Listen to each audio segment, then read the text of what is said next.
सतनाम श्री वाहेगुरु जी। सतनाम श्री वाहेगुरु जी। साध संगत जी, जब सतगुरु जी को जहर दिया गया तब उनके पालतू कुत्ते ने क्या करामात की। साध संगत जी, आज की साखी सतगुरु हरगोविंद जी की बाल लीला से संबंधित है। जब सतगुरु की देख रेख करने वाले ब्राह्मण ने लालच में आकर जहर से भरा हुआ दही का कटोरा सतगुरु को पिलाने की कोशिश की, तो उसके बाद सतगुरु के पालतू कुत्ते ने क्या करामात की थी। आइए बड़े ही प्रेम और प्यार के साथ आज का यह प्रसंग श्रवण करते हैं। साध संगत जी, एक दिन प्रियता बड़े सुख और आराम से बैठकर अपनी पत्नी के साथ अपनी वडियाई कर रहा था कि गुरु अर्जुन देव जी मेरी पदवी सिर पर धारण कर गुरु कहलाते हैं, तो किस तरह मेरे सिख उनके आगे जाकर सिर झुकाएंगे। और यह कहने लगा कि जो अच्छी मत वाले सिख हैं वह तो मुझे ही मानते हैं, मेरी करामातें देखकर मेरे लिए भेंट लेकर आते हैं। साध संगत जी, मुझसे मुँह मांगी मुरादें पाते हैं और कहते हैं कि जब हम पर मुश्किल आई थी तब मैं वहाँ पर शाही हुआ था। तो इस तरह सुनते हुए कर्मों गुस्से से में आ गई और बोली कि आप क्यों अपनी वडियाई कर रहे हो। जो आपकी छाती में एक कांटा चुभा है वह तो आपसे अभी तक निकला नहीं। अनेक यत्न कर चुके हो लेकिन सब बेकार गए हैं। इतने बड़े संकट को आप देखते नहीं, वह दिन ब दिन बड़ा होता जाता है। पहले आपने वचन किया था कि पुत्र पैदा नहीं होगा, लेकिन आपका वचन झूठा निकला, कोई भी पूरा नहीं हुआ। यह अब तक आनंद में है। आपने कहा था कि गुस्ता हमारे पास आएगी, लेकिन वह भी नहीं हुआ। और आपने कहा था कि वह मर जाएगा, वह वचन भी आपका झूठा निकला। तो यत्न करके आपने दाई को भेजा था, वह भी व्यर्थ गया। उस दाई के प्राणों का ही नाश हो गया और बालक आनंद में रहा। और फिर वह सांप के डर से भी जीवित रह पाया। फिर प्रारब्ध के देग से वह सांप भी मारा गया और फिर उसके बाद उस पर शीतला निकली थी।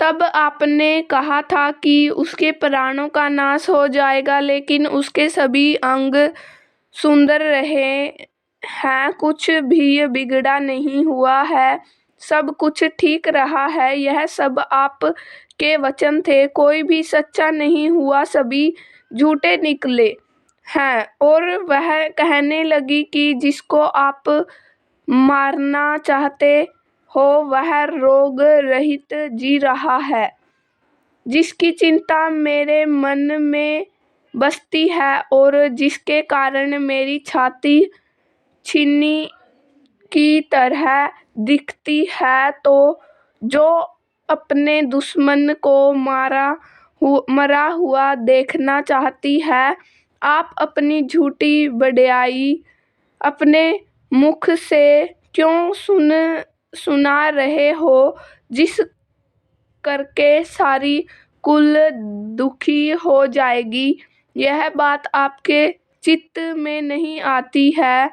तो यह सुनकर प्रीति ने बहुत धीरज देकर समझाया कि उनके पुत्रों के प्राण बहुत उपाय करने से बचे हैं। माता गंगा जी ने श्री गुरु नानक देव जी के वचनों की बहुत वडियाई की है और बेअंत दान देकर मेरे वचनों को असफल कर दिया है।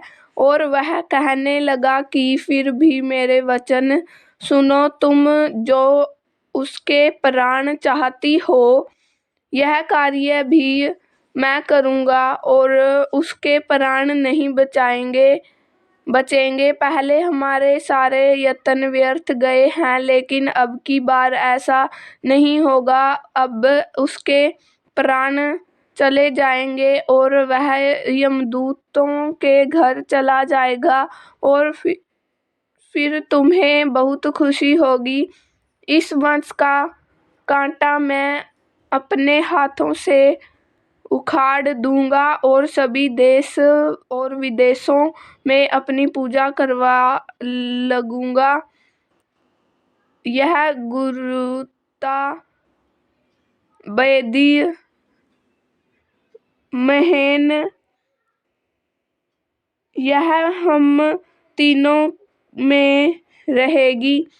श्री महादेव जी को इसकी चाहत नहीं है और गुरु अर्जुन देव जी पुत्र के बिना होकर बहुत दुखी होंगे और उम्र बीतने के कारण तन नष्ट हो जाता है। फिर हम स्थायी हो जाएंगे और गुरु होंगे और कोई दूसरा हमारे अलावा नहीं होगा। और यह कहने लगा कि चिंता को छोड़ो, खुश रहो और मेरे वचनों को सच्चा जानो। मैं जहर देकर सबके सामने उसको मार दूंगा। श्री गुरु हरगोविंद जी को खिलाने वाला उनका ध्यान रखने वाला एक ब्राह्मण है, उसको धन देकर मैं लालच दूंगा और उसे अपना काम करवा लूंगा। तो ये सुनकर कर्मों ने सोचा कि बालक में मारा जाएगा। बहुत देर से छाती में चुभा हुआ कांटा निकल जाएगा और मन को शांति मिलेगी। यह अपनी महान चिंता को दूर कर अंदर प्रसन्न हो गई और उसने अंदर यह जान लिया कि श्री गुरु हरगोविंद जी को मारने का कार्य हो गया है। तो ऐसे 1-2 दिन बीत गए और रात हुई तो उन्होंने मौका देख कर ब्राह्मण को बुलाया और उसका बहुत आदर सम्मान किया और उससे मीठे बोल कर कहा कि आपका स्वभाव बहुत ही शुभ है। हम रोज देखते हैं कि तू बहुत सेवा करता है, रात दिन सेवा के लिए इधर उधर भागता रहता है और यह हमें बहुत अच्छा लगा है, इसलिए तुम्हें अपने पास रखने का हमारा मन है। तुम्हारा अच्छा गुजारा होएगा और अच्छा जीवन बीतेगा। और यह कहने लगे, श्री गुरु अर्जुन देव जी तुम्हें बहुत कम तनख्वाह देते हैं, लेकिन तू सेवा बहुत करता है। तेरी कीर्त को वह नहीं जानते, लेकिन हम इस भेद को जानते हैं। तो ये सुनकर ब्राह्मण ने कहा कि गुरु जी, मैं गुजारा करना चाहता हूँ, जो कुछ भी यह कहते हैं वैसा ही करता हूँ और किसी तरह की आलस नहीं करता। जैसे हुक्म होता है वैसे ही करता हूँ। और वह कहने लगा कि मुझे कहीं और नौकरी नहीं मिली, इसलिए मैं आपके पास गया था और बच्चे खिलाने का काम करता हूँ और अपनी गोद में उसे खिलाता हूँ और जब मैं उनके घर जाता हूँ तब मैं उसे खिलाता हूँ, गोद में उठाए रखता हूँ। सारा दिन ऐसे ही खड़ा रहता हूँ। बच्चा मेरी गोद में होता है और मैं थक जाता हूँ। मुझे बैठने के लिए भी नहीं कहा जाता। और वह कहने लगा कि बालक का बहुत मोटा शरीर है और उसका भार भी ज़्यादा है। मैं उसको गोद में लेकर रहता हूँ। यह किसी और के पास नहीं जाता है, यह मेरे पास ही रहता है और मेरे पास रहकर ही उसको आनंद मिलता है। मैं उसको गोद में उठाए रखता हूँ और उसके हाथ साथ खेलता रहता हूँ, उसकी सेवा में लगा रहता हूँ और मैं किसी और जगह नहीं जाता। तो ये सुनकर प्रीति ने कहा कि मेरे पास तुम्हारे लिए एक काम है और वह तुम ही कर सकते हो। अगर तुमने वह काम कर दिया तो जीवन भर सुख भोगोगे और आनंद में रहोगे और वह काम केवल तुम ही कर सकते हो और कोई दूसरा यहाँ काम नहीं कर सकता। तो यह सुनकर ब्राह्मण ने कहा कि ऐसा कौन सा काम है। वह कहने लगा कि यहाँ पर सभी अपना सुख चाहते हैं, फिर चाहे वह गरीब हो या फिर राजा हो। तो ये सुनकर प्रीति ने उस ब्राह्मण से कहा कि उस काम को बताने के लिए पहले तुम हाथ में जनेऊ लेकर मुझसे वचन करो ताकि मेरे और तुम्हारे कान सुने और कोई पांचवा इनको ना सुन सके और हमारे बीच जो बात होगी तुम उसको पूरा करने की पूरी कोशिश करोगे और इस बात की किसी को खबर नहीं होनी चाहिए। ऐसा वचन मुझे करो क्योंकि कसम खाने से शंका दूर हो जाती है। ऐसे दोनों धीरों को धीरज आ जाता है और तय कार्य भी सिद्ध हो जाता है। और यह कहने लगा कि जनेऊ को हाथ में पकड़ो और कुछ मत कहो, तन मन और बल से मुझसे वचन कहो। तो यह सुनकर ब्राह्मण ने हाथ में जनेऊ पकड़कर कहा कि हमारे बीच जो गुप्त बात होगी वह मैं किसी को और को नहीं कहूँगा और आप जो काम मुझे देने जा रहे हैं अगर वह मैं कर सका तो मैं जरूर करूँगा और यह बात किसी को मालूम नहीं होगी। मुझे इसकी कसम है, इसको और कोई नहीं सुनेगा।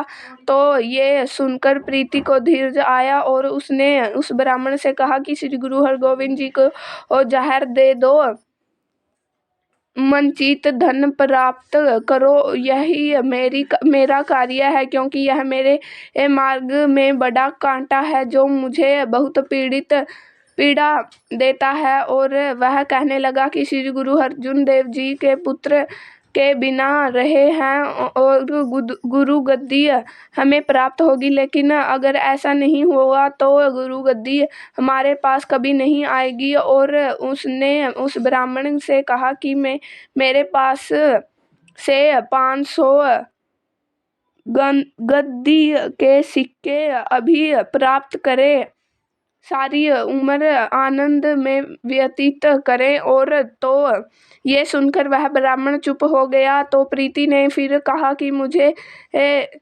भी जनेऊ की कसम है, मैंने जो धन देने का वचन किया है वह मैं जरूर पूरा करूँगा और तुम्हें इस बात पर विश्वास नहीं हो रहा तो तुम अपने तरीके से विश्वास हासिल कर सकते हो। तुम धन देने के लिए तैयार हो। और कहने लगा कि यह काम तुम्हारे लिए करना बहुत आसान है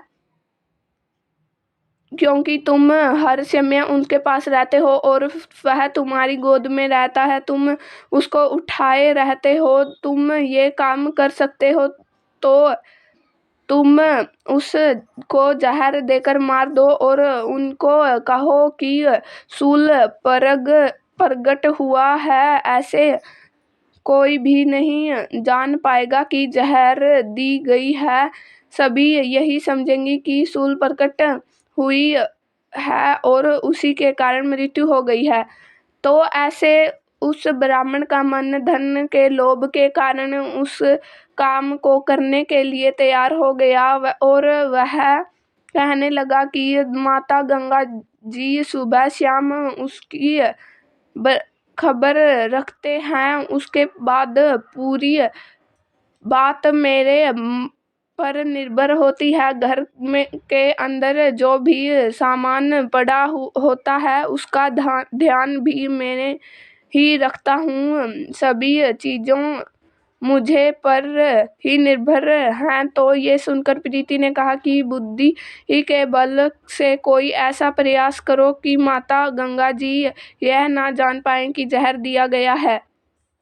जब कार्य सिद्ध हो जाए तब उसके प्रयास पश्चात मेरे पास आ जाना। तो ऐसे प्रीति ने ब्राह्मण को ऐसी बात कर उसको इस कार्य को करने के लिए दृढ़ कर दिया और भी बातें उससे की और उसको इस कार्य को करने की युक्तियां बताई। दास क्यों बताए, पाप में कपट करने के लिए यह दोनों बड़े पापी थे। तो उसने अपने इस कार्य को अंजाम देना चाहा। सुबह उठकर वह ब्राह्मण श्री गुरु हरगोविंद जी की गोद में लेकर खिलाने लगा और उसको लेकर इधर उधर टहलने लगा। तो यह देखकर माता गंगा जी बहुत प्रसन्न हुई। तो उसके बाद दासी मीठा दही एक कटोरे में डालकर लेकर आई, जिस कटोरे में श्री गुरु हरगोविंद जी हर रोज दही खाया करते थे। अब जहर दही में दिखाई नहीं दे रहा था। तो उसने श्री गुरु हरगोविंद जी को ऊपर उठाकर दही का कटोरा उनके आगे किया, लेकिन अंतर्यामी गुरु जी ने मुंह फेर लिया। उन्होंने पाया कि ब्राह्मण में कोई खोट है। तो ब्राह्मण ने वह कटोरा फिर सतगुरु के आगे कर दिया और वह सतगुरु को दही खिलाने के लिए तरह तरह की बातें करने लगा। कहने लगा कि ये बहुत मीठा है, इसलिए खाने में देर ना लगाएं। और श्री गुरु गोविंद जी ने जाना कि यह दुर्जन जबरदस्ती दही खिला रहा है और जबरदस्ती खिलाने की कोशिश कर रहा है। तो उसके बाद सतगुरु ने दोनों हाथों में कटोरा पकड़कर दूसरी तरफ कर दिया। सतगुरु कटोरे की तरफ मुख नहीं करते थे। जब भी वह ब्राह्मण दही का कटोरा सतगुरु के सामने करता था तो सुदूर मुख फेर लिया करते थे। तो ऐसे ब्राह्मण ने सतगुरु को डांट लगाई। गुरु जी के दोनों हाथ अपने एक हाथ से बहुत जोर से पकड़ लिया और दूसरे हाथ से दही पकड़ लिया और बहुत जोर से दही कटोरे को बाल गुरुजी के मुंह में लाया और अपनी लाल आंखें निकालकर गुरु जी को डरा रहा था। तो उसके बाद गुरु हरगोविंद जी ने बाल धारण कर जोर से चीख मारी, अगर तू दही नहीं पिएगा तो हायुआ आ जाएगा, तुम्हें पकड़ लेगा और फिर छोड़ेगा नहीं और मैं फिर यहीं से चला जाऊंगा। तो ऐसे वह बहुत हेर फेर कर रहा था और प्रेम के साथ दही खिलाने की कोशिश भी कर रहा था। कभी सतगुरु की गर्दन को पकड़कर दही के कटोरे को सतगुरु के मुंह को लगा रहा था कि सदूर दही को पी ले। चित्त में अपने कार्य में सिद्ध के बारे में सोच रहा था और कह रहा था, उसके बाद यह जितना मर्जी रो ले, मुझे कोई डर नहीं। और उसके हाथ कांप रहे थे, वह डरा हुआ था और उसका सारा धीरज चला गया था और सोच रहा था कि किसी तरह यह दही उसके पेट में चला जाए, फिर मेरा काम खत्म हो जाएगा और मेरी चोरी छिप जाएगी और मैं पकड़ा नहीं जाऊंगा। जब सतगुरु जोर जोर से चिल्ला रहे थे तो सतगुरु की आवाज दूर दूर तक जा रही थी। जहां पर माता गंगा जी बैठी हुए थे, वहां पर भी सतगुरु की आवाज माता गंगा जी के कानों में पहुंची। बहुत दुखदायक आवाज थी, जिसको सुना नहीं जा सकता था। तो माता गंगा जी तुरंत सतगुरु अर्जुन देव जी के पास पहुंच गए और कहने लगे कि श्री गुरु हरगोविंद जी बहुत व्याकुल आवाज से रो रहे हैं, बहुत ऊंची ऊंची आवाज कर रहे हैं, वह किसी भारी संकट में है।